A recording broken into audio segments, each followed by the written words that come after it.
Well, hey everybody. My name is Steve. Welcome to the shop.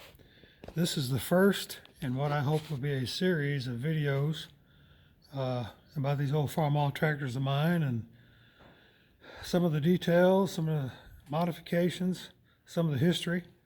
I'm not going to go in real deep on anything on this particular video. It's just kind of an overview of some of the equipment or some of the tractors around here. This particular one here, 54 Super H, or what's commonly referred to as the Stage 2 Super H. Over there is a 41H. Over there is a 56 Farmall 400. And I got a couple more out behind the shop we'll get into on a later date. I'm going to give you guys a real brief overview of this particular tractor today. I'll go into detail with it a little bit later, but I basically built this tractor out of my spare parts bin, so maybe the correct police won't have a hernia when they see all the stuff that isn't exactly 100% correct. For example, it's supposed to be a metal tube here instead of a hose. Normally you have a short piece of hose here, a short piece of hose there and a metal tube. When I got this, all this area here was a homemade propane getup, which it was a miracle if it ran to begin with, and it certainly didn't run when I got it. But when I took the valve cover off, it was as clean as a baby's butt, so I knew I was in good shape. Motor wasn't stuck or anything like that. Of course, you see it's got H rims, not Super H rims. A few things I'm going to be on the lookout for over the course of the next few years. Got a battery box off of a 400. The ones that are supposed to be on the Super H's didn't have the logo, didn't have the areas for the lights and the power hookup, the remote power hookup, and the check valve. And obviously they didn't come from the factory with a 3-point hitch. I'll go into a little bit detail later on about that overrunning coupler you see there, and about this hydraulic configuration that I've got on the cylinder.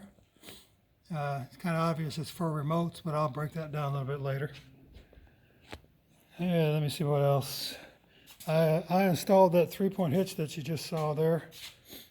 Again, that came off of another parts tractor. I hate to use the word junk, but as did this valve right here. I had to redo all the plumbing. You can see it came off the discharge here, and instead of going into the lift all there, I got it going into an M&W valve. I'll break all that down later on. The old 400 up here I've had for better than 20 years. It's nasty, it's in its work clothes. It's been a real workhorse. And me and this old tractor have spent more seat time together than I can calculate. I've had it, well, it seems like it's been around this place forever. You see I got a loader, homemade loader I bought off a fella, and I had to kind of do some reconfiguration to make the bucket work, make everything fit on the tractor itself. But it works fantastic. Tilt bucket, up and down, pressure on the 400 here and on that Super 8. I got some hydraulic repairs to make that I'll be putting in some videos here. I got a pretty good leak coming out from underneath the tin work there, which is most likely some O-rings in those valves that are blowing by. There's a good use for a refrigerant bottle. If you need a reservoir for oil, there you go.